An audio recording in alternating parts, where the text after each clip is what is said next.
আমি নবীজির সাথে এক জায়গায় রওনা করলাম। হঠাৎ নবীজি এক ব্যক্তিকে তেলাওয়াত করতে শুনলেন, কুল হুয়াল্লাহু আহাদ। এক ব্যক্তি তেলাওয়াত করতেছে কুল হুয়াল্লাহু আহাদ, এই সূরাটা তেলাওয়াত করতে শুনলেন। নবীজি বললেন ওয়াজাবাত। রাসূলুল্লাহ সাল্লাল্লাহু আলাইহি সাল্লাম বললেন ওয়াজিব হয়ে গিয়েছে। সুবহানাল্লাহ। আবু হুরায়রা রাদিয়াল্লাহু তাআলা আনহু বলেন, কুলতু মা ওয়াজাবাত ইয়া রাসূলুল্লাহ, ইয়া রাসূলুল্লাহ কি ওয়াজিব হয়েছে? কিছুই তো বুঝলাম না, আপনার কাছে বুঝতে চাই ওয়াজিব হয়েছে কি, ওয়াজিব হয়েছে বুঝলাম না। একজনের তেলাওয়াত শুনলেন, শোনার পর বললেন ওয়াজিব হয়ে গিয়েছে। আল্লাহ নবী বললেন যে কুল হুয়াল্লাহু আহাদ পড়লো, আর আমি যার তেলাওয়াতটা শুনলাম তার জন্য ওয়াজাবাতিল জান্নাত, জান্নাত ওয়াজিব হয়ে গেছে। কুল হুয়াল্লাহ শুধু পড়েন এমন না, বিশ্বাসও করবেন। বলেন কুল হুয়াল্লাহ কার পরিচয়? কুল হুয়াল্লাহ কার গুণাবলী বর্ণনা? এই বিশ্বাস নিয়ে পড়বেন। রাসূল বলেন তার জন্য জান্নাত ওয়াজিব হয়ে গেছে। তাহলে এক নাম্বার জানলাম কুল হুয়াল্লাহু আহাদ যে মহব্বত করে তাকে আল্লাহ মহব্বত করে। কুল হুয়াল্লাহু আহাদ যে পড়বে ইয়াকিনের সাথে, বিশ্বাসের সাথে, আর এটার উপর যে অটল থেকে মৃত্যুবরণ করবে তার জন্য জান্নাত ওয়াজিব। 3 নাম্বার একটা বর্ণনা শুনেন। কুল হুয়াল্লাহু আহাদ পাঠককে জান্নাতে নিয়ে যাবে। কুল হুয়াল্লাহু আহাদ এটার মহব্বত, মানে এটার আপনি ভালোবাসেন, এই ভালোবাসাটাই আপনাকে জান্নাতে নিয়ে যাবে। আনসারী সাহাবী, নবীজি সাল্লাল্লাহু আলাইহি সাল্লাম ইমাম বানায়া দিস। আনাস রাদিয়াল্লাহু তাআলা আনহুর বক্তব্য, তিনি বলেন কানা রাজুলুম মিনাল আনসার ইয়াউম্মুনা, এক আনসারী সাহাবী আমাদের ইমামতি করে। আনসারী সাহাবী ইমামতি যখন করে তিনি শুধু কুল হুয়াল্লাহু আহাদ এই সূরাটা বেশি পড়ে, অন্যান্য সূরা পড়ে, তবে এই সূরাটাও উনি প্রতি নামাজে পড়ে। তো আমাদের মধ্যে বিজ্ঞ জনেরা তাকে বললেন, কিউ আপনি এত কুল হুয়াল্লাহ পড়েন কা? অন্য একটু সূরাও পড়েন মাঝে মাঝে, আপনি কুল হুয়াল্লাহ পড়েনি প্রত্যেক রাকাতে। তো তিনি জবাব দিলেন, শোনো তোমরা, আমি এটা প্রতি নামাজে এটা করবই। ইন আহবাবতুম, তোমরা যদি পছন্দ করো তাও আমি এটা করব। ওয়া ইন কারিহতুম, যদি অপছন্দ করো তাহলে আমি ছাড়া অন্য কাউরে ইমাম বানাও, কিন্তু আমারে যতদিন ইমাম রাখবা আমি অন্যান্য সূরা তো পড়বো, কুল হুয়াল্লাহু আহাদ এটাও পড়বো। এখন তোমরা মন চাইলে আমারে রাখো ইমাম হিসেবে, নাইলে অন্য একজন ইমাম রাখো। তো সাহাবীগণ জবাব দিলেন, না না না, আপনি তো আমাদের মাঝে সম্মানিত ব্যক্তি, আপনারে কিভাবে পাল্টাই আমরা? রাসূলুল্লাহ সাল্লাল্লাহু আলাইহি সাল্লামের কাছে এই ব্যাপারে অভিযোগ গেল, হুজুর তিনি তো এরকম করে। নবীজি ডাক দিলেন, মা হামালাকা আলা লুজুমি হাদিহিস সূরা ফি কুল্লি রাকআ, প্রত্যেক নামাজে এই সূরাটা তুমি আবশ্যক করে নাও কেন? সাহাবী জবাব দিলেন, ইন্নী উহিব্বু হাদিহিস সূরাতা ইয়া রাসূলুল্লাহ, হুজুর আমি এই সূরাটা ভালোবাসি। সুবহানাল্লাহ। নবীজি বললেন, হুব্বুকা ইয়্যাহা আদখালাকাল জান্নাহ, এই সূরার প্রতি তোমার যেই ভালোবাসা, এই ভালোবাসাই তোমাকে জান্নাতে প্রবেশ করায়া দিবে। এই সূরার প্রতি তোমার যে ভালোবাসা, এই ভালোবাসা তোমাকে জান্নাতে প্রবেশ করায়া দিবে। তাহলে সূরা ইখলাস যে মহব্বত করবে আল্লাহ তাকে মহব্বত করবে। সূরা ইখলাস ইয়াকিনের সাথে বিশ্বাস করে যে পড়বে তার জন্য জান্নাত ওয়াজিব। সূরা ইখলাসের মহব্বত বান্দাকে জান্নাত পর্যন্ত পৌঁছায় দেয়। আল্লাহ আমল করার তৌফিক দান করেন। রাসূলুল্লাহ সাল্লাল্লাহু আলাইহি সাল্লামের সাহাবী নাম সাহাল ইবনে মুআজ। কি বললাম? সাহাল ইবনে মুআজ। এই সাহাল ইবনে মুআজ আল জুহানি রাদিয়াল্লাহু তাআলা আনহুর বর্ণনা, তিনি বলেন ক্বালা রাসূলুল্লাহ সাল্লাল্লাহু আলাইহি ওয়াসাল্লাম মান ক্বারাআ কুল হুয়াল্লাহু আহাদ হাত্তা ইয়াখতিমাহা 10 মাররাত, কোন ব্যক্তি যদি 10 বার কুল হুয়াল্লাহু আহাদ এই সূরাটা তেলাওয়াত করে, বানাল্লাহু লাহু কসরান ফিল জান্নাহ, আল্লাহ তার জন্য জান্নাতে একটা প্রাসাদ নির্মাণ করে দেন। আম্মা বা'দু ফাআউযু বিল্লাহি মিনাশ শাইতানির রাজীম। বিসমিল্লাহির রহমানির রহিম। কুল হুয়াল্লাহু আহাদ আল্লাহুস সামাদ লাম ইয়ালিদ ওয়া লাম ইউলাদ يولد ولم يكن له كفوا أحد وقال رسول الله صلى الله عليه وسلم من قرأ قل هو الله أحد حتى يختمها 10 مرات بنى الله له قصرا في الجنة وقال عليه الصلاة والسلام احشدوا فإني سأقرأ عليكم ثلث القرآن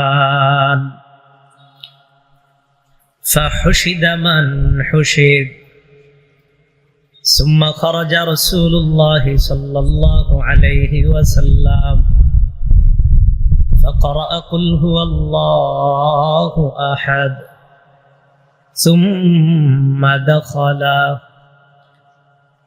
فقال بعضنا لبعض قال رسول الله صلى الله عليه وسلم سأقرأ عليكم ثلث القرآن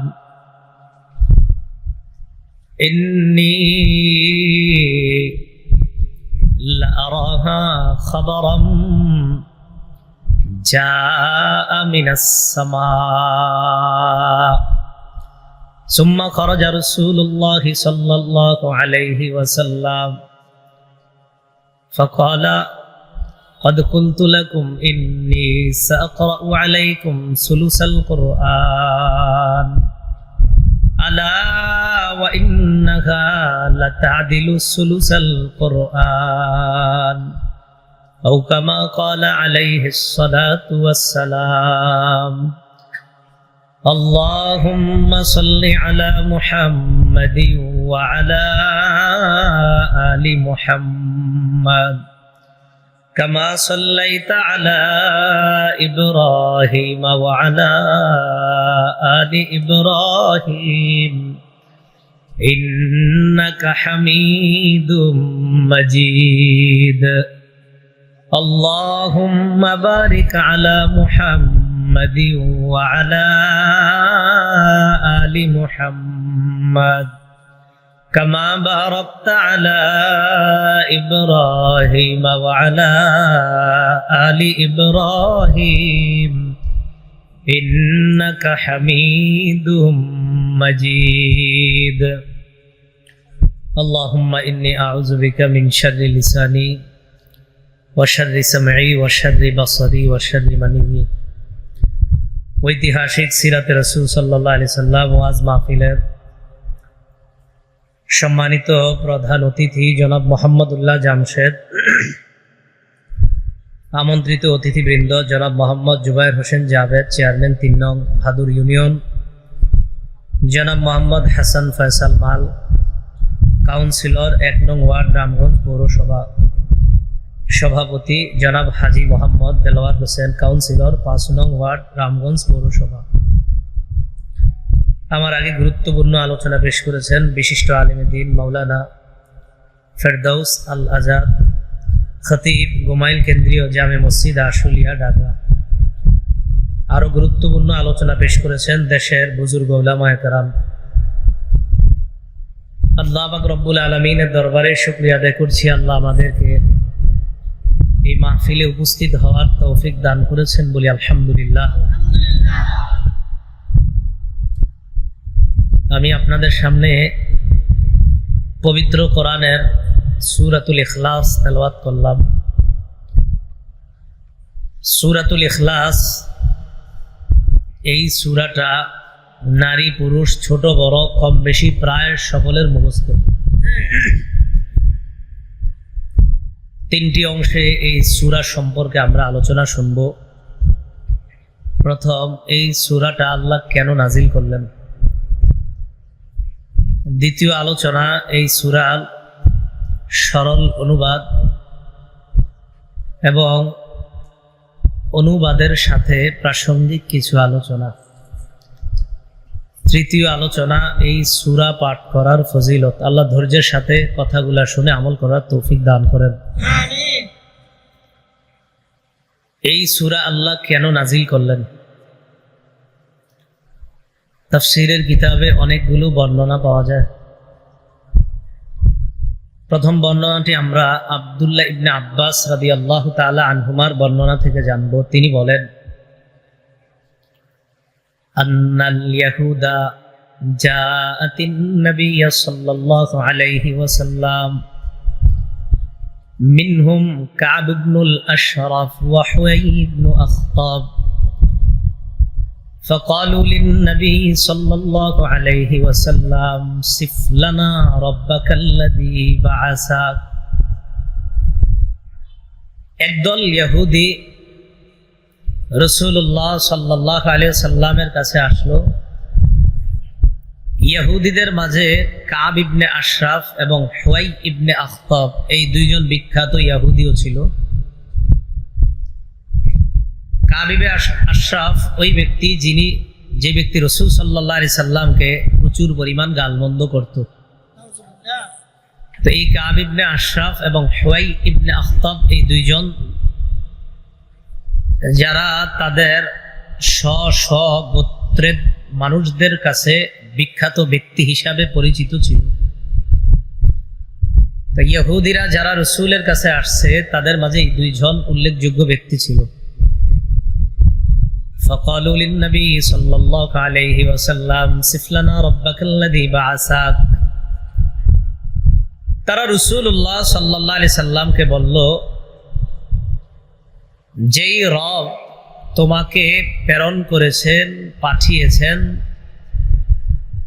যেই রব তোমাকে প্রেরণ করেছেন, পাঠিয়েছেন, ওই রবের গুণাবলী আমাদের কাছে তুমি বর্ণনা করো। فأنزل تعالى قل هو الله أحد। ইহুদিরা রাসূল সাল্লাল্লাহু আলাইহি সাল্লামের কাছে আল্লাহর গুণাবলী সম্পর্কে যখন জানতে চেয়েছে, আল্লাহ সূরা ইখলাস নাজিল করে নিজের গুণাবলী সম্পর্কে তাদেরকে জানিয়ে দিলেন। এটা একটা বর্ণনা। দ্বিতীয় বর্ণনা উবাই ইবনে কাব রাদিয়াল্লাহু তাআলা আনহুর বর্ণনা। সাহাবীদের মাঝে যিনি বিখ্যাত কারি হিসাবে প্রসিদ্ধ ছিলেন, এই উবাই ইবনে কাব রাদিয়াল্লাহু তাআলা আনহু তিনি বলেন, আন্নাল মুশরিকিনা ক্বালু লিন-নবী সাল্লাল্লাহু আলাইহি ওয়াসাল্লাম উনসুব লানা রাব্বাকা। মুশরিকরা রাসূলুল্লাহ সাল্লাল্লাহু আলাইহি সাল্লামকে বলল, তুমি তোমার রবের বংশ পরিচয় আমাদেরকে দাও, তোমার রবের নসবনামা আমাদের কাছে পেশ করো। ফানজালাল্লাহু তাআলা কুল হুয়াল্লাহু আহাদ। আল্লাহ পাক রব্বুল আলামিনের পরিচয় জানতে চাইলো মুশরিকরা, আল্লাহ সূরা ইখলাস নাজিল করে নিজের পরিচয় দিয়ে দিলেন। তৃতীয় বর্ণনা জাবের রাদিয়াল্লাহু তাআলা আনহুর বর্ণনা। عن جابر بن عبد الله رضي الله تعالى عنهما أن أعرابيا جاء إلى النبي صلى الله عليه وسلم فقال انسب لنا ربك يا محمد। জাবের ইবনে আব্দুল্লাহ রাদিয়াল্লাহু তাআলা আনহুর বর্ণনা, এক গ্রাম্য ব্যক্তি আল্লাহ রাসূলের কাছে এসে বলে, মুহাম্মদ, তুমি তোমার রবের বংশ পরিচয় দাও, তোমার রবের নসবনামা দাও। ফানজালাল্লাহু তাআলা কুল হুয়াল্লাহু আহাদ। আল্লাহ সূরা ইখলাস নাজিল করে নিজের পরিচয় দিয়ে দিলেন। চতুর্থ বর্ণনা আব্দুল্লাহ ইবনে মাসউদ রাদিয়াল্লাহু তাআলা আনহুর বর্ণনা। তিনি বলেন, ক্বালাত কুরাইশুন লিন-নবী সাল্লাল্লাহু আলাইহি ওয়াসাল্লাম। কুরাইশরা রাসূলুল্লাহ সাল্লাল্লাহু আলাইহি সাল্লামকে বলল, উনসুব লানা রাব্বাক। মুহাম্মদ, তুমি তোমার রবের বংশ পরিচয় দাও, তোমার রবের নসবনামা আমাদের কাছে পেশ করো। ফানজালাল্লাহু তাআলা কুল হুয়াল্লাহু আহাদ। আল্লাহ সূরা ইখলাস নাজিল করে কুরাইশদেরকেও নিজের পরিচয় জানায় দিলেন। ইহুদিরাও জানতে চাইল গুণাবলী, গ্রাম্য ব্যক্তি জানতে চাইল রবের বংশ পরিচয়, মুশরিকরা জানতে চাইল রবের বংশ পরিচয়, কুরাইশরা জানতে চাইল রবের বংশ পরিচয়। তাদের সকলের বক্তব্যের জবাবে আল্লাহ পাক রব্বুল আলামিন সূরাতুল ইখলাস নাজিল করে নিজের গুণাবলী এবং নিজের পরিচয় সংক্ষিপ্ত সূরার মধ্যে ব্যাপকভাবে আল্লাহ জবাবটা দিয়ে দিয়েছে। বলেন তো, যিনি জন্ম নেয় তিনি কি করেন? মৃত্যুবরণ করেন। আল্লাহ তো জন্ম নেন, কারণ আল্লাহ তো মৃত্যুবরণ করেন না, তাই আল্লাহ জন্ম নেন না। তো আল্লাহ বললেন লাম ইয়ালিদ ওয়া লাম ইউলাদ, যিনি জন্ম দেন না, কারো থেকে জন্ম নেন না। ওয়া লাম ইয়াকুল লাহু কুফুয়ান আহাদ, তার সমকক্ষ কেউ নাই। তাহলে বলেন তো, আল্লাহ কাউকে জন্ম দেন? কারো থেকে জন্ম নেন? কিন্তু মক্কার বেঈমানরা, কাফেররা, মুশরিকরা, আরো অন্যান্য অনেকে, তারা এই ভয়ঙ্কর কথা বলছে যে আল্লাহ পাক রব্বুল আলামিনের সন্তান আছে। সূরা মারইয়ামের 88 নম্বর আয়াত থেকে 95 নম্বর আয়াতে আল্লাহ বলেন ওয়াকালু ইত্তাখাযার রহমানু ওয়ালাদা, তারা বলে দয়াময় আল্লাহ সন্তান গ্রহণ করেছে। বলেন নাউযুবিল্লাহ। তো আল্লাহ বলেন লাকাদ জিতুম শাইআন ইদ্দা, তোমরা ভয়ঙ্কর একটা বিষয়ের অবতারণা করেছো। বলেন তো, কেউ যদি বলে আল্লাহর সন্তান আছে, এটা কি স্বাভাবিক বিষয় না ভয়ঙ্কর বিষয়? আল্লাহ বলে এটা কতটা ভয়ঙ্কর বিষয় জানো? তাকাদুস সামাওয়াতু ইয়াতাফাত্তারনা মিনহু ওয়া তানশাক্কুল আরদু ওয়া তাখিরুল জিবালু হাদ্দা।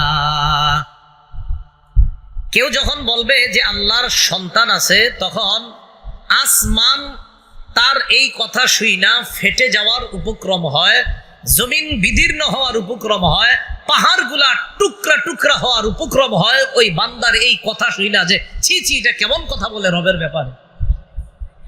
আসমান ফেটে যাইতে চায়, জমিন বিদীর্ণ হয়ে যেতে চায়, পাহাড়গুলা টুকরা টুকরা হয়ে যেতে চায়। কেন? কেউ যদি বলে আল্লাহর ছেলে আছে। তো আল্লাহ বলেন আনদাউলির রহমানি ওয়ালাদা, এটা এই কারণে তারা দাবি করে দয়াময় আল্লাহর সন্তান আছে, এই দাবি তারা করে। বলি নাউযুবিল্লাহ। ওয়া মা ইয়ামবাগি লিররহমানি আন ইয়াত্তাখিযা ওয়ালাদা, দয়াময় আল্লাহর জন্য এটা শোভা পায় না, আল্লাহ কোনো ছেলে গ্রহণ করবে, এটা আল্লাহর জন্য শোভা পায় না। ইন কুল্লু মান ফিস সামাওয়াতি ওয়াল আরদি ইল্লা আতির রহমানি আবদা, আসমান এবং জমিনের মাঝে যা আছে সবাই বান্দা হয়ে, গোলাম হয়ে, নত হয়ে আল্লাহর কাছে আসতে হবে। লাকাদ আহসাহুম ওয়া আদ্দাহুম আদ্দা, সব আল্লাহ গণনা করে রেখেছেন সঠিকভাবে, পুঙ্খানুপুঙ্খানুভাবে সব হিসাব আল্লাহ করে রেখেছেন। ওয়া কুল্লুহুম আতিহি ইয়াউমাল কিয়ামাতি ফারদা, কিয়ামতের ময়দানে সবাই একা একা আল্লাহর কাছে উপস্থিত হতে হবে। যে মানুষগুলা বলে আল্লাহ ছেলে গ্রহণ করেছেন, এদেরকে জানা দাও তাদের এই কথা শুই না আসমান ফেটে যেতে চায়, জমিন বিদীর্ণ হয়ে যেতে চায়, পাহাড়গুলা টুকরা টুকরা হয়ে যেতে চায়। আরো জানা দাও সবাই আমার কাছে গোলাম হয়ে আসতে হবে, বান্দা হয়ে আসতে হবে, কিয়ামতের ময়দানে একা একা আমার কাছে আসতে হবে। সেদিন আমি আল্লাহ যদি প্রশ্ন করে বসি, এই তুমি বলছো আমার ছেলে আছে, এটা কেন বললাম? এবার আল্লাহ দেখেন কি বলে, সূরা আনআমের 101 নম্বর আয়াত, আন্না ইয়াকুনু লাহু ওয়ালাদু ওয়া লাম তাকুল লাহু সাহিবা। আল্লাহ বলে, আর এই কথা তারা কিভাবে বলে, কিভাবে আল্লাহ কোনো সন্তান হবে? আল্লাহ তো কোনো স্ত্রী গ্রহণ করেননি, কোনো স্ত্রী গ্রহণ করেননি, সন্তান হইতে হলে তো স্ত্রী লাগবে। আল্লাহ বলে আন্না ইয়াকুনু লাহু ওয়ালাদ, আল্লাহর সন্তান হবে কিভাবে? ওয়া লাম তাকুল লাহু সাহিবা, আর আল্লাহর তো বিবি নাই, তো সন্তান আসবে কিভাবে? তোমরা এই কথা কিভাবে বলো? তো আল্লাহ বলেন লাম ইয়ালিদ ওয়া লাম ইউলাদ, তিনি জন্ম দেন না, কারো থেকে তিনি জন্ম নেন না। তাহলে এটা হলো আল্লাহর ব্যাপারে আমাদের বিশ্বাস। বলেন আল্লাহ তিনি এক, অদ্বিতীয়। আল্লাহ এক, অদ্বিতীয়। বলেন নবী, আপনারা বলেন যে নবী আপনি বলেন তিনি আল্লাহ, তিনি একক, তিনি অদ্বিতীয়। আল্লাহুস সামাদ, আল্লাহ অমুখাপেক্ষী, আল্লাহ কারো মুখাপেক্ষী নন। লাম ইয়ালিদ, তিনি কাউকে জন্ম দেন না।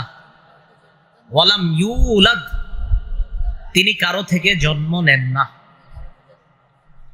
এতটুকু মনে থাকবে। এই সহজ অনুবাদগুলো তো একটু মুখস্থ রাখা দরকার, তো সহজ।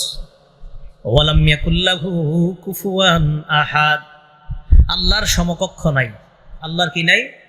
কোনো সমকক্ষ নাই। এগুলো সরল অনুবাদ। এই সূরা যারা পাঠ করবে, পাঠ করার ফজিলত 1 নাম্বার, এই সূরাটা এমন এক সূরা, এই সূরাকে যদি কেউ মহব্বত করে আল্লাহ তাকে মহব্বত করবে। আম্মা জান আয়েশা সিদ্দিকা রাদিয়াল্লাহু তাআলা আনহার বর্ণনা, তিনি বলেন আন্না রাসূলুল্লাহ সাল্লাল্লাহু আলাইহি ওয়াসাল্লাম বা'আসা রাজুলান আলা সারিয়া, রাসূলুল্লাহ সাল্লাল্লাহু আলাইহি সাল্লাম এক ব্যক্তিকে নেতা বানিয়ে, আমির বানিয়ে এক যুদ্ধের ময়দানে পাঠাইলেন। ওয়া কানা ইয়াকরাউ লিআসহাবিহি ফি সালাতিহিম ফায়াখতিমু বিকুল হুয়াল্লাহু আহাদ, যাদের আমির বানাইলেন তাদেরকে নিয়ে তিনি যখন নামাজ আদায় করেন, নামাজের মধ্যে, প্রতি নামাজের মধ্যে তিনি কুল হুয়াল্লাহু আহাদ এই সূরাটা পড়েন। যত নামাজ পড়ে সব নামাজের মধ্যে এই সূরাটা আছে, কুল হুয়াল্লাহু আহাদ, এটা পড়বেই। ফালাম্মা রাজাউ যাকারু যালিকা লিন-নবী সাল্লাল্লাহু আলাইহি ওয়াসাল্লাম, সাহাবীগণ যখন ফিরে আসলেন আল্লাহর রাসূলের কাছে, অভিযোগ করলেন, ইয়া রাসূলুল্লাহ, যাকে আমাদের আমির বানাইলেন এই ব্যক্তি যতবার নামাজ পড়ায় ততবার প্রতিটা নামাজের মধ্যে অন্যান্য সূরার পাশাপাশি কুল হুয়াল্লাহু আহাদ এই সূরাটা তিনি পড়েন।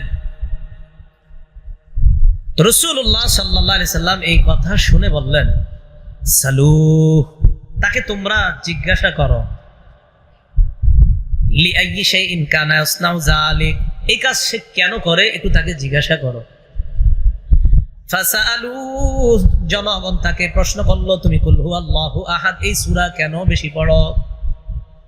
তিনি জবাব দিলেন, লিআন্নাহা সিফাতুর রহমান, এই সূরা এমন এক সূরা, এই সূরার মধ্যে আমার রবের পরিচয়, ইন্নী উহিব্বু আন আকরাআহা, আমার রবের পরিচয়টা আমার বারবার পড়তে ভালো লাগে। এটাতে আমার রবের গুণাবলী আছে, আমার বারবার এটা পড়তে খুব ভালো লাগে যে আমার রব বলছে, বলো তিনি আল্লাহ, তিনি একক, তিনি অদ্বিতীয়, তিনি অমুখাপেক্ষী, তিনি কাউকে জন্ম দেন না, কারো থেকে জন্ম নেন না, তার সমকক্ষ কেউ নাই। আমার বারবার বলতে পড়তে খুব ভালো লাগে। তো সাহাবীগণ গেছে, নবীজি সাল্লাল্লাহু আলাইহি সাল্লামকে বললেন, তিনি এই কারণে এই সূরাটা পাঠ করে। ফাকালা রাসূলুল্লাহ সাল্লাল্লাহু আলাইহি ওয়াসাল্লাম, রাসূলুল্লাহ সাল্লাল্লাহু আলাইহি সাল্লাম বললেন, আখবিরুহু আন্নাল্লাহা ইউহিব্বুহু, তাকে জানিয়ে দাও সে যেহেতু কুল হুয়াল্লাহু আহাদ এই সূরাটা পছন্দ করে, সূরার মধ্যে তার রবের গুণাবলী তাই এটা পছন্দ করে। তাকে জানা দাও যেমনি ভাবে রবের গুণাবলী তার পছন্দ, তার ভালো লাগে, সে ভালোবাসে, তেমনি ভাবে আল্লাহও তাকে ভালোবাসেন। আল্লাহ তাকে মহব্বত করেন, আল্লাহ তাকে ভালোবাসে, তাকে জানা দাও। তো কুল হুয়াল্লাহু আহাদ এই সূরা যে ভালোবাসবে তাকে কে ভালোবাসেন? আল্লাহ। তাহলে এই সূরার ভালোবাসা আমাদের মধ্যে থাকার দরকার। আল্লাহ আমাদের সকলকে সূরা ইখলাসকে মহব্বত করার তৌফিক দান করেন। সূরা ইখলাস যখন আমরা পড়ব তখন একটা হাদিস, যদি পারি আর কি হাদিসের অনুবাদটা মাথায় রাখবো। সহিহ বুখারীর বর্ণনা 4482 নম্বর হাদিস।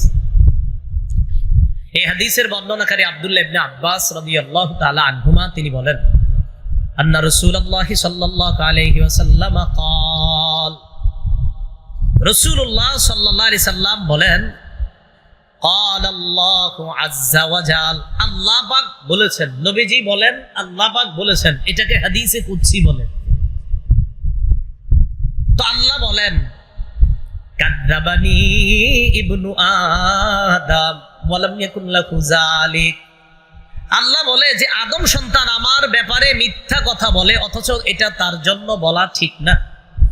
আল্লাহ বলেন আদম সন্তান আমার ব্যাপারে মিথ্যা কথা বলে, এটা তার জন্য বলা ঠিক না। এরপরে কি করে দেখেন, ওয়া শাতামানি ওয়া লাম ইয়াকুল লাহু যালিক, আদম সন্তান আমারে গালি দেয় অথচ সে আমাকে গালি দেওয়াটা ঠিক না। বলেন নাউজুবিল্লাহ। আদম সন্তান আমার ব্যাপারে মিথ্যা কথা বলে, আদম সন্তান আমাকে গালি দেয়। তো আল্লাহ বলে আদম সন্তান আমার ব্যাপারে মিথ্যা বলে, মিথ্যা বলাটাও তার জন্য উচিত না, আমাকে গালি দেওয়াও তার জন্য উচিত না, অথচ সে আমার ব্যাপারে মিথ্যাও বলে, আমাকে সে গালিও দেয়। এখন প্রশ্ন হলো কিভাবে আল্লাহর ব্যাপারে আদম সন্তান মিথ্যা বলে আর কিভাবে গালি দেয়? আল্লাহ নিজে বলছেন, আম্মা তাকযিবুহু ইয়া,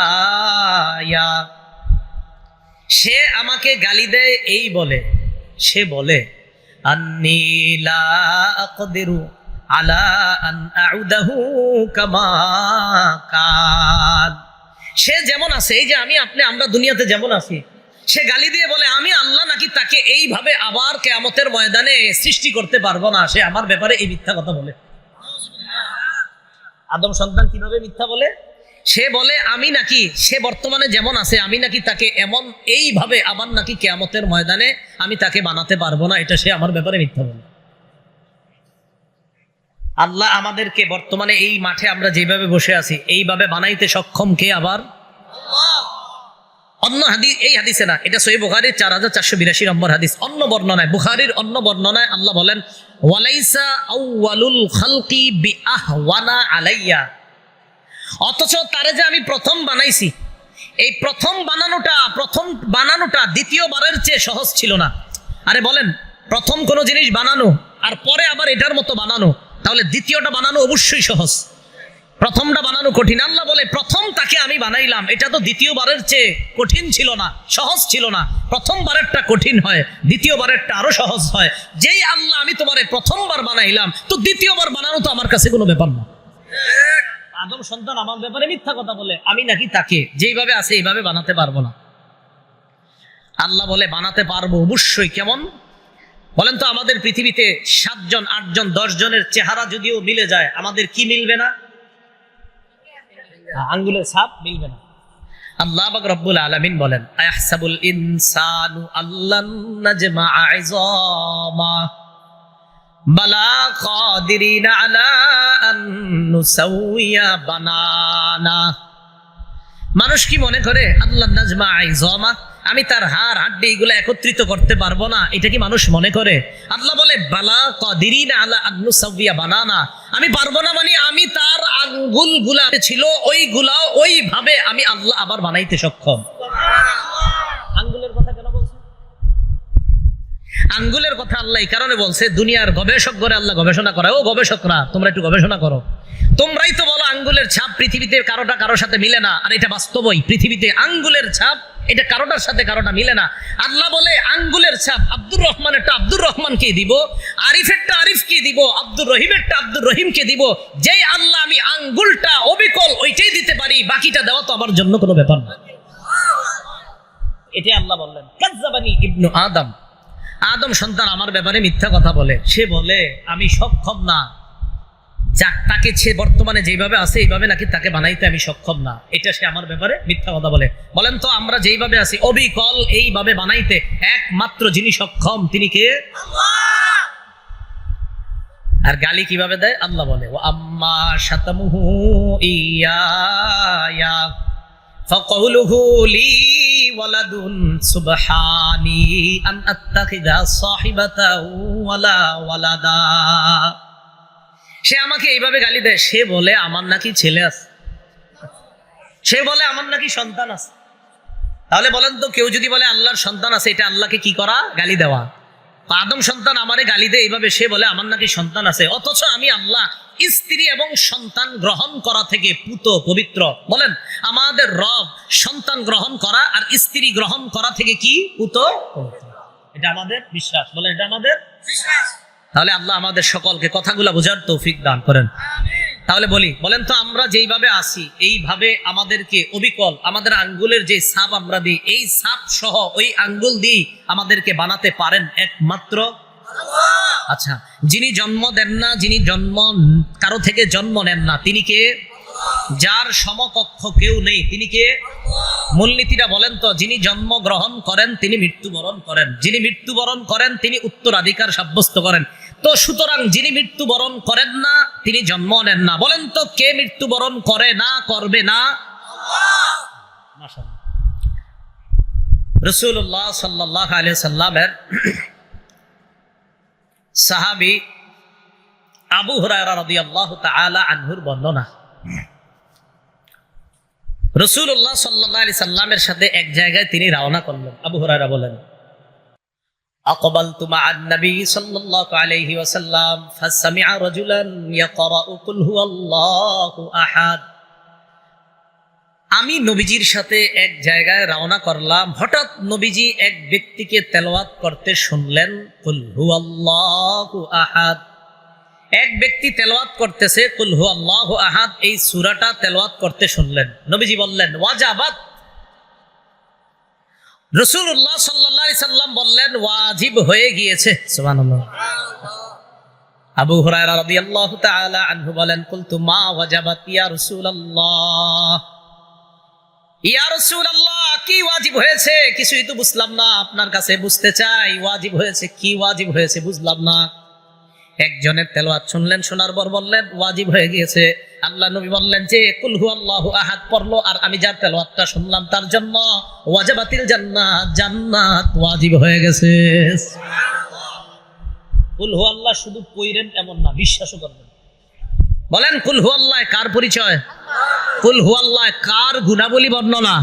এই বিশ্বাস নিয়ে পড়বেন। রাসূল বলেন তার জন্য জান্নাত ওয়াজিব হয়ে গেছে। তাহলে এক নাম্বার জানলাম কুল হুয়াল্লাহু আহাদ যে মহব্বত করে তাকে আল্লাহ মহব্বত করে। কুল হুয়াল্লাহু আহাদ যে পড়বে ইয়াকিনের সাথে, বিশ্বাসের সাথে, আর এটার উপর যে অটল থেকে মৃত্যুবরণ করবে তার জন্য জান্নাত ওয়াজিব। 3 নাম্বার একটা বর্ণনা শুনেন, কুল হুয়াল্লাহু আহাদ পাঠককে জান্নাতে নিয়ে যাবে। কুল হুয়াল্লাহু আহাদ এটার মহব্বত মানে এটার আপনি ভালোবাসেন, এই ভালোবাসাটাই আপনাকে জান্নাতে নিয়ে যাবে। আনসারী সাহাবী, নবীজি সাল্লাল্লাহু আলাইহি সাল্লাম ইমাম বানায়া দিস। আনাস রাদিয়াল্লাহু তাআলা আনহুর বক্তব্য, তিনি বলেন কানা রাজুলুম মিনাল আনসার ইয়াউম্মুনা, এক আনসারী সাহাবী আমাদের ইমামতি করে। আনসারী সাহাবী ইমামতি যখন করে তিনি শুধু কুল হুয়াল্লাহু আহাদ এই সূরাটা বেশি পড়ে, অন্যান্য সূরা পড়ে, তবে এই সূরাটাও উনি প্রতি নামাজে পড়ে। তো আমাদের মধ্যে বিজ্ঞ জনেরা তাকে বললেন, কিউ আপনি এত কুল হুয়াল্লাহ পড়েন কা? অন্য একটু সূরাও পড়েন মাঝে মাঝে, কুল হুয়াল্লাহ পড়েনি প্রত্যেক রাকাতে। তো তিনি জবাব দিলেন, শোনো তোমরা, আমি এটা প্রতি নামাজে এটা করবই। ইন আহবাবতুম, তোমরা যদি পছন্দ করো তাও আমি এটা করব। ওয়া ইন কারিহতুম, যদি অপছন্দ করো তাহলে আমি ছাড়া অন্য কাউরে ইমাম বানাও, কিন্তু আমারে যতদিন ইমাম রাখবা আমি অন্যান্য সূরা তো পড়ব, কুল হুয়াল্লাহু আহাদ এটাও পড়ব। এখন তোমরা মন চাইলে আমারে রাখো ইমাম হিসেবে, নাইলে অন্য একজন ইমাম রাখো। তো সাহাবীগণ জবাব দিলেন, না না না, আপনি তো আমাদের মাঝে সম্মানিত ব্যক্তি, আপনারে কিভাবে পাল্টাই আমরা? রাসূলুল্লাহ সাল্লাল্লাহু আলাইহি সাল্লামের কাছে এই ব্যাপারে অভিযোগ গেল, হুজুর তিনি তো এরকম করে। নবীজি ডাক দিলেন, মা হামালাকা আলা লুজুমি হাদিহিস সূরা ফি কুল্লি রাকআ, প্রত্যেক নামাজে এই সূরাটা তুমি আবশ্যক করে নাও কেন? সাহাবী জবাব দিলেন, ইন্নী উহিব্বু হাদিহিস সূরাতা ইয়া রাসূলুল্লাহ, হুজুর আমি এই সূরাটা ভালোবাসি। সুবহানাল্লাহ। নবীজি বললেন, হুব্বুকা ইয়াহা আদখালাকাল জান্নাহ, এই সূরার প্রতি তোমার যেই ভালোবাসা, এই ভালোবাসাই তোমাকে জান্নাতে প্রবেশ করায়া দিবে। এই সূরার প্রতি তোমার যেই ভালোবাসা, এই ভালোবাসা তোমাকে জান্নাতে প্রবেশ করায়া দিবে।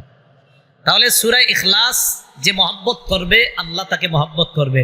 সূরা ইখলাস ইয়াকিনের সাথে বিশ্বাস করে যে পড়বে তার জন্য জান্নাত ওয়াজিব। সূরা ইখলাসের মহব্বত বান্দাকে জান্নাত পর্যন্ত পৌঁছায় দেয়। আল্লাহ আমল করার তৌফিক দান করেন। রাসূলুল্লাহ সাল্লাল্লাহু আলাইহি সাল্লামের সাহাবী নাম সাহাল ইবনে মুআজ। কি বললাম? সাহাল ইবনে মুআজ। এই সাহাল ইবনে মুআজ আল জুহানি রাদিয়াল্লাহু তাআলা আনহুর বর্ণনা, তিনি বলেন ক্বালা রাসূলুল্লাহ সাল্লাল্লাহু আলাইহি ওয়াসাল্লাম মান ক্বারাআ কুল হুয়াল্লাহু আহাদ হাত্তা ইয়াখতিমাহা 10 মাররাত, কোন ব্যক্তি যদি 10 বার কুল হুয়াল্লাহু আহাদ এই সূরাটা তেলাওয়াত করে, বানাল্লাহু লাহু কসরান ফিল জান্নাহ, আল্লাহ তার জন্য জান্নাতে একটা প্রাসাদ নির্মাণ করে দেন। কি নির্মাণ করে দেন? প্রাসাদ। এই যে এটা বাড়ি করতেছে একজন সম্ভবত, এখন আপনাদের অনেকের মনে হইতেছে আর এটা যে কি করতেছে, আমার যদি হইতো। তো যেহেতু যাদের টাকা নাই, নগদ 10 বার সূরা ইখলাস পড়বে। 10 বার এখানে হইতেছে না, 10 বার পড়ে নেন হবে। হযরত ওমর ইবনুল খাত্তাব যখন এই বর্ণনা শুনলেন, শোনার পর বললেন, হুজুর আপনি কি বললেন? 10 বার সূরা ইখলাস পড়লে জান্নাতে প্রাসাদ? নবীজি বললেন হ্যাঁ। ওমর বললেন ইযান নাস্তাকসিরু, তাহলে তো হুজুর আরো বেশি পড়তে হবে, প্রাসাদ আরো বাড়াইতে হবে। নবীজি বললেন আল্লাহু আকসারু ওয়া আতিয়াবু, ওমর যত বেশি পড়বা আল্লাহ তত বেশি দিবেন। একটা মুরসাল বর্ণনা, মুরসাল এটা আপনারা বুঝবেন না, এটা হাদিস শাস্ত্রের একটা পরিভাষা মুরসাল, বাকি এটা মুরসালুন জাইয়িদ, খুব ভালো মুরসাল।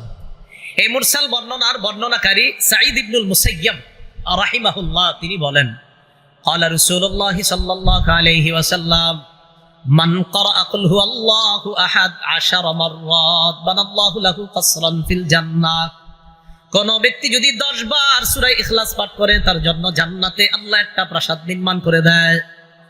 ওয়া মান ক্বারাআহা 20 মাররাতান বানাল্লাহু লাহু কসরাইনি ফিল জান্নাহ, কোন ব্যক্তি যদি 20 বার সূরা ইখলাস তেলাওয়াত করে, আল্লাহ তার জন্য জান্নাতে 2টা প্রাসাদ নির্মাণ করে দেয়।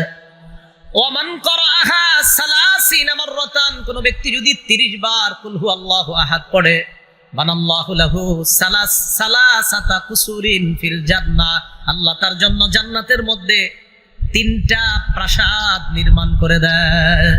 তাহলে 10 বারে একটা প্রাসাদ, 20 বারে 2টা প্রাসাদ, আর 30 বার যদি কেউ পড়ে, তার জন্য আল্লাহ জান্নাতে 3টি প্রাসাদ নির্মাণ করে দেন। এই জন্য সূরা ইখলাস এটা আমরা পাঠ করব, আল্লাহ তৌফিক দান করেন। রাসূলুল্লাহ সাল্লাল্লাহু আলাইহি সাল্লাম সাহাবীদেরকে বললেন আয়াজিজু আহাদুকুম আইয়াকরা সুলুসাল কুরআন ফি কুল্লি লাইলা, তোমাদের কেউ কি অক্ষম প্রতি রাতে কোরআনের 1/3 তোমরা তেলাওয়াত করে ঘুমাবা? এটা কি তোমাদের মধ্যে কেউ অক্ষম, অপারগ কেউ কি পারবে না এটা? সাহাবীরা বলতেছে আইয়ুনা ইউতিকু যালিকা ইয়া রাসূলুল্লাহ, হুজুর এটা আবার কে পারবে? কোরআনের 1/3 তেলাওয়াত করা সবার জন্য তো সহজ না বিষয়টা হুজুর। নবীজি বললেন কুল হুয়াল্লাহু আহাদ সুলুসুল কুরআন, রাতে একবার কুল হুয়াল্লাহু আহাদ পড়ে যদি ঘুমাও, কোরআনের 3 ভাগের 1 ভাগ তেলাওয়াত করে তুমি ঘুমাইলা, মানে 3 ভাগের 1 ভাগ তেলাওয়াতের সওয়াব পেয়ে গেল। রাসূলুল্লাহ সাল্লাল্লাহু আলাইহি সাল্লামের সাহাবী আবু হুরায়রা রাদিয়াল্লাহু তাআলা আনহুর বর্ণনা,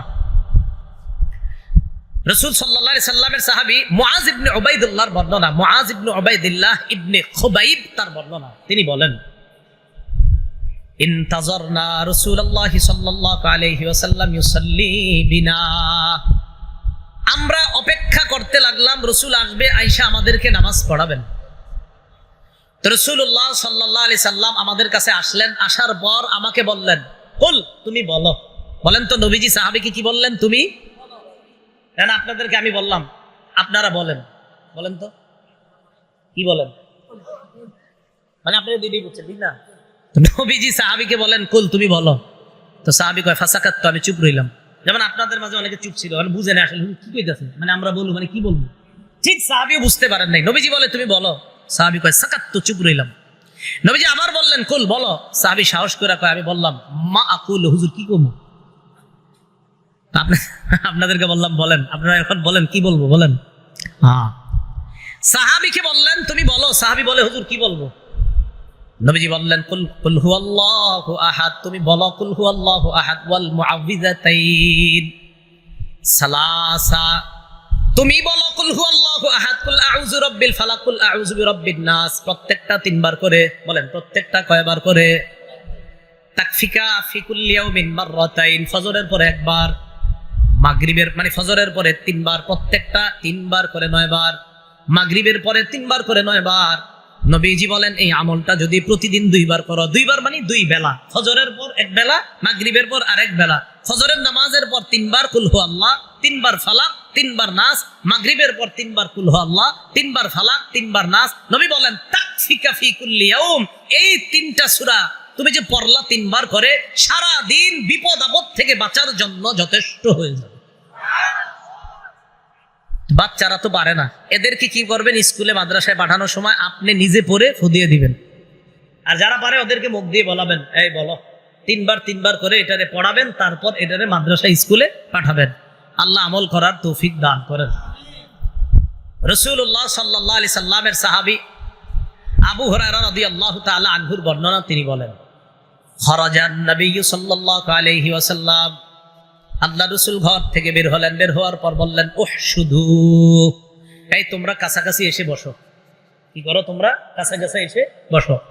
মসজিদের মধ্যে অনেক সময় দেখবেন ইমান ইকিনের কথা যখন বলে, যিনি বলে তিনি বলেন ভাই আমরা একটু আগায় বসি, কাছে কাছে বসি, জমে জমে বসি, বলে না? তো নবীজি বললেন তোমরা একটু কাছে কাছে বসো, জমে জমে বসো। তার মানে এরা যারা বলে এটা মসজিদের মধ্যে, এটাও সুন্নাহ, এই বলাটা এটা কোনো হাদিস কোরআনের বিরোধী না। নবীজিও সাহাবীদেরকে মাঝে মাঝে গুরুত্বপূর্ণ আলোচনা করার জন্য বলতেন কাছে কাছে জমে জমে বসো।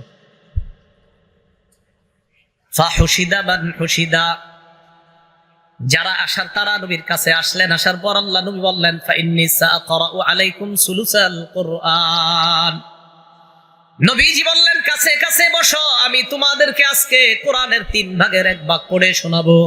কি শোনাবো? কোরআনের 3 ভাগের 1 ভাগ। 10 বার পড়তে কতক্ষণ লাগবে? অনেক সময় লাগবে। আমি তোমাদেরকে 3 ভাগের 1 ভাগ পড়ে শোনাবো। সাহাবারা আল্লাহ নবীর কাছে যায়, যাওয়ার পর আল্লাহ নবীর সামনে বসলেন। বসার পর নবীজি পড়লেন কুল হু আল্লাহু আহাদ, নবীজি পড়লেন কুল হু আল্লাহু আহাদ, এই সূরাটা পড়লেন। পড়ার পর সুম্মা দাখালা, আবার ঘরে ঢুকে গেছে। তো সাহাবীরা একজন আরেকজনকে কয় কি ব্যাপার, নবীজি না বললেন আমাদের সামনে নাকি কোরআনের 3 ভাগের 1 ভাগ পড়বে, কই সামান্য 3টা কি পড়লেন সূরা, 3টা আয়াত পড়ে আবার চলে গেলেন কোথায়? নবীজি তো 3 ভাগের 1 ভাগ পড়ার কথা, পড়লো না তো। কয় মনে হয় আসমান থেকে কোনো কিছু আসবে, তারপর হয়তো জানাবে আমাদেরকে। এটা সাহাবীরা একজন আরেকজনকে কয় ইন্নী লা আরাহা খাবরাম মিনাস সামাই জাআ, যে মনে হচ্ছে আসমানের কোনো সংবাদ আসবে, তারপর জানাবে। সাহাবীরা একে অপরকে এই কথাগুলো বলতেছে। ইতিমধ্যে নবীজি বের হলেন, বের হওয়ার পর বললেন আচ্ছা আমি কি বলছি তোমাদেরকে? আমি বলেছিলাম কোরআনের 3 ভাগের 1 ভাগ পড়ে শোনাবো, এই কথা আমি তোমাদেরকে বলেছিলাম। তো সাহাবীগণ তো মন দিয়ে শুনতেছে। নবীজি বলেন আমি তোমাদের সামনে কুল হু আল্লাহ সূরাটা পড়েই তো ঘরে গিয়েছিলাম। এই যে কুল হু আল্লাহ আমি পড়েছিলাম, ইন্নাহা লা তা'দিলু সুলুসাল কুরআন, এই সূরাটাই কোরআনের 3 ভাগের 1 ভাগ। তো কুল হু আল্লাহু আহাদ একবার যদি কেউ তেলাওয়াত করে, আল্লাহ তাকে কোরআনের 3 ভাগের 1 ভাগ তেলাওয়াত করার সওয়াব দান করে। তো দুইবার যদি কেউ পড়ে, কোরআনের 3 ভাগের 2 ভাগ তেলাওয়াত করার সওয়াব দান করে। কেউ যদি 3 বার পড়ে, আল্লাহ তাকে কোরআনের 3 ভাগ মানে কোরআনের পুরা 3 ভাগ পড়ার সওয়াব আল্লাহ তার আমলনামায় লিপিবদ্ধ করে দেন। এখন এই কুল হু আল্লাহু আহাদ এই সূরাটা আমরা নামাজের মধ্যে আমল করতে পারি, বিশেষ করে মাগরিবের 2 রাকাত সুন্নতে প্রথম রাকাতে কুল ইয়া আইয়ুহাল কাফিরুন এই সূরাটা, আর মাগরিবের নামাজের সুন্নতের 2য় রাকাতে কুল হু আল্লাহু আহাদ, ফজরের নামাজের সুন্নতের প্রথম রাকাতে কুল ইয়া আইয়ুহাল কাফিরুন, ফজরের সুন্নতের 2য় রাকাতে কুল হু আল্লাহু আহাদ।